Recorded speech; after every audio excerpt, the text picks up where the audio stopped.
За сайн байцгаана хүүхдүүдээ. Өнөөдөр бат хатгал хичээл орно. За бид нэр бүгдээрээ нийлээд үндсэндээ 3 хувилбар бодоод болсон байгаа. За энэ 3 хувилбар дээр гаргаж байгаа алдаануудын талаар хувилбар дээрх бодлоготой дүүцүүлэн ярих болно. За нэгдүгээрт өнцөг бод тойргийн тухай бодлого дээр хүүхдүүд маань яг тулсан ном нь аль вэ гэдгийг олох дээр ихэвчлэн алдаа гаргаж байна. За бүгдээрээ харъя. За А, О, Б бол нэгдүгээрт төв өнцөг байна. За А, О, Б-гийн тулсан ном нь бол А, Б гэсэн цэнхэр ном. Тэрнээс биш А, Б гэсэн улаан ном бол биш. А, Б гэсэн цэнхэр ном. За хоёрдугаарт А, С, Б бол багтсан өнцөг. Багтсан өнцөг. Яг л С орой бол тойрог дээр оршиж байгаа учраас. За аль номыг тулсан бэ гэвэл А, Б гэсэн улаан номыг тулж багтсан өнцөг. За А, С, Б өнцөг бол 5x градус байх юм бол за А, Б улаан ном нь хэдэн градус байх вэ гэдэг асуудлын талаар авч үзэгч.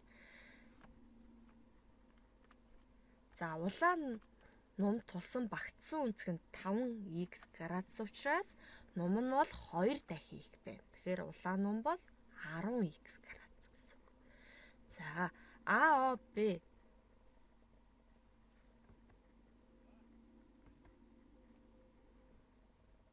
төв өнцөг учраас А, Б номын хэмжээ бол 2x хэвээрээ байна гэсэн үг. Тэгэхээр А, Б цэнхэр номын хэмжээ 2x байдаг. А, Б улаан номын хэмжээ 10x градус байдаг. Тэгэхээр энэ хоёрын нийлбэр бол нийлээд 360 градус байх ёстой гэсэн үг. Тэгэхээр 10x дээр 2x-ийг нэмээд 360 градус, 12x нь 360. Тэгэхээр x бол 30 градус. Тэгэхээр А, Б улаан номын урт бол 300 градус байх нь А, Б цэнхэр номын урт бол 60 градус байх нэ. Нэмээд нэг зүйлийг хэлхийг яг нэг ном тулсан багтсан өнцгүүд бол хоорондоо тэнцүү гэдгийг бас анхаараа бодлого бодох хэрэгтэй. За тэгэхээр яг тулсан ном нь аль вэ гэдгийг тодорхойлоод дараа нь бодлого бодох нь шүү.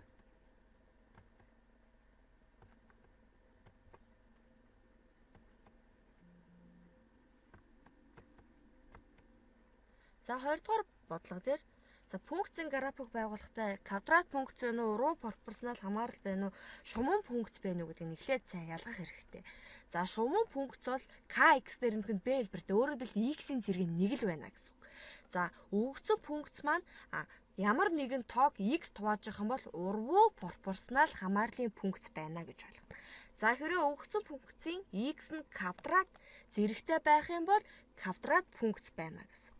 Шуман функцийн график бол шулуун гарна. Квадрат функцийн график бол парабол гарна. За урвуу функцийн график бол гипербол гарна гэдгийг анхаарах хэрэгтэй. За биднэрт өгөгдсөн функц бол квадрат функц учраас график нь парабол гарна гэсэн. Парабол гарна. Тэгэхээр энэ чинь шулуун шиг 2 цэг аваад байгуулах боломжгүй гэсэн үг. Тэгэхээр маш олон цэг авах хэрэгтэй. За x-ийн орд ямар нэмэх утгуудыг буюу эерэг утгуудыг авсан яг тийм сөрөг утгыг авна. Нэгдүгээрт. Хоёрдугаар заавал 0 гэсэн цэгийг сонгож авна. За энийг анхаарах хэрэгтэй. За хүүхдүүд маань юун дээр алдчихж байгаа вэ гэхээр шууман функц шиг хоёрхан цэг аваад шулуун байгуулад явуулаад байгаа. Тэрэн дээр анхаарах хэрэгтэй.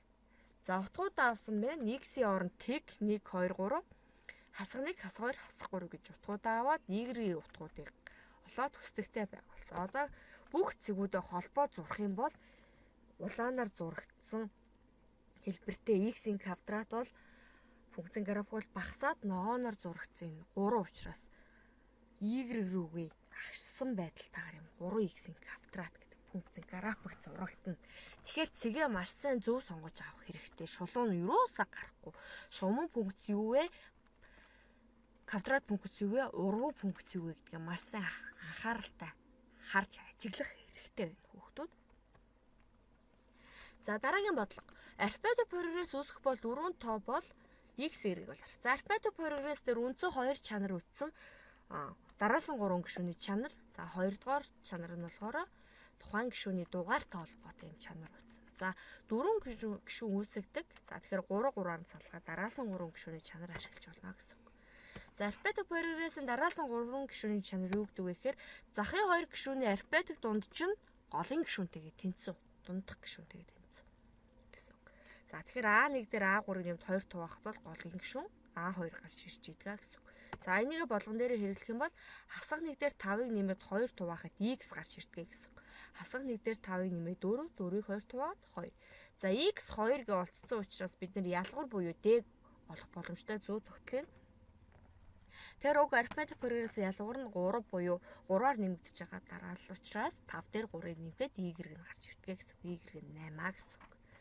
За 2 дугаар бодлого дээр дарааллын мөн адил дараалсан 3 гишүүний чанар хэрэглэх хэрэгтэй. Яг л арифметик прогрессийн 3 дараалсан гишүүнгээ өгөгдсөн. Тэгэхээр мөн захын 2 гишүүний нийлбэрийн арифметик дунд чинь голын гишүүнтэй тэнцүүгээд за 5 дээр нэмэх k болон 21-ээс k-г нэмээд 2 туваахад 3 дээр нэмэх 2k гарч ирдэг гэсэн үг. За k устдаад энэ чинь 26 гараад 2 туваад 13 өөрөөр хэлбэл 3 дээр нэмэх нь 2k 13-тай тэнцүү байна. 2 талаас нь 3-ыг хасаад өгөхөөр 2k тэнцүү 10, k тэнцүү 5 байна. За ингээд k-га болсон. За хүүхдүүд маань хувилбар 1, 2-ын айлгүрээ илэрхийлэг бол маш сайн ботсон байсан. За 3 дугаар хувилбарын айлгүрээ илэрхийлэлээр за ярих зүйл байна гэдэг утгаар сонгож явсан. За эхнийх бол мэдээж эхний үйлдэл бол хаалтан дотор хасах үйлдэлийг хийн. За бүгдээрээ мэднэ. Ерхий үржигдэхүүн гаргах боломжтой бол ерхий үржигдэхүүнээ гаргана. За тэгээд томьёо байна уу гэдгээ харна. Аль болох үржигдэхүүн хэлбэрээр бичнэ гэсэн юм үндсэн 3 зарчмыг баримталдаг. За эхнийх бол 2-аас нь b учраас ерхий гишүүн гаргах боломжгүй томьёо биш. За 2 дахь дээр болохоор 2b-гээс нь b квадрат байгаа учраас b-г ерхий үржигдэхүүн болгоод гаргах боломжтой байна гэдгийг харж байна тий. За энд 2-аас асах b байна, энд 2-аас асах байна. Тэгэхээр тохируулах үржигдэхүүнээр b гүх юм байна гэдгийг харна. Тэгэхээр нэгийг b-гээр үржүүлээд b. Тэгэхээр b-гээс асах нь 2. Энд бол b гүвч нь 2-аас асах нь b. За хүртүр хуваарийн үржигдэхүүний бүх тэмдэг нь эсрэгээрээ эргэсэн бол хасах тэмдэг хаалтын өмнө гаргаж өгч болдог.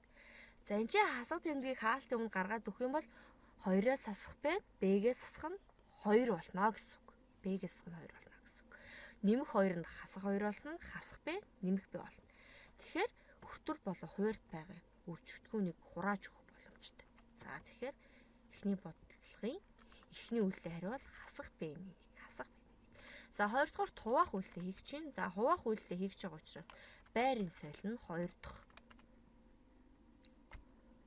энгийн бутархаа буюу хуваагчийн байрыг солино хасах нэгний b. За хураах зүйл байна уугүй гэдгийг харна. Хураах зүйл байхгүй байгаа учраас b-гээр үржүүлээд b-ийн квадрат, b дээр нэмэх нэг үржүүлээд b дээр нэмэх нэг эерэг тог сөрөг тоогоор үржүүлж байгаа учраас сөрөг тоо гарна. За хамгийн сүүлийн үйлдэлийг хийх чинь. За нэмэгч байгаа. За ямар тоог нэмэгч байгаа гэхээр бид нар сөрөг тоог нэмэгч байгаа. Тэгэхээр нэмэх хасах байна. За энд бол бүгд мэдчихээн квадратуудын ялгуурын томьёо байгаа учраас үржигдэхүүн хэлбэрээр нь бичсэн. За b дээр нэмэх нэг, b дээр нэмэх нэг байгаа учраас b-гээс хасах нэгийг тохируулах үржигдэхүүн болгож өгнө. За b квадратыг бид нар b-гээс хасах нэгээр үржүүлнэ гэсэн. Хүртүрийг ч үржүүлэх ёстой, хуваарийг ч үржүүлэх ёстой. За b квадратыг b-гээс хасах нэгээр үржүүлэгч байна. За энд хасах тэмдгээр хаалт задлж чинь хүртүр дээр. Тэгэхээр b хасах b квадратыг b үржүүлэх хасах b-ийн 3 зэрэг хасахыг нэмэх b-ийн квадрат. Тэгэхээр төсөөтэй гишүүдийг эмгтгэр 2b-ийн квадратаас нь b-ийн 3 зэрэг. За ихэвчлэн хүүхдүүд ингээд үлдээгээд байгаа. Багш нь хэлсэн айл болох үржигдэхүүн хэлбэрээр хариугаа гаргаарай гэж.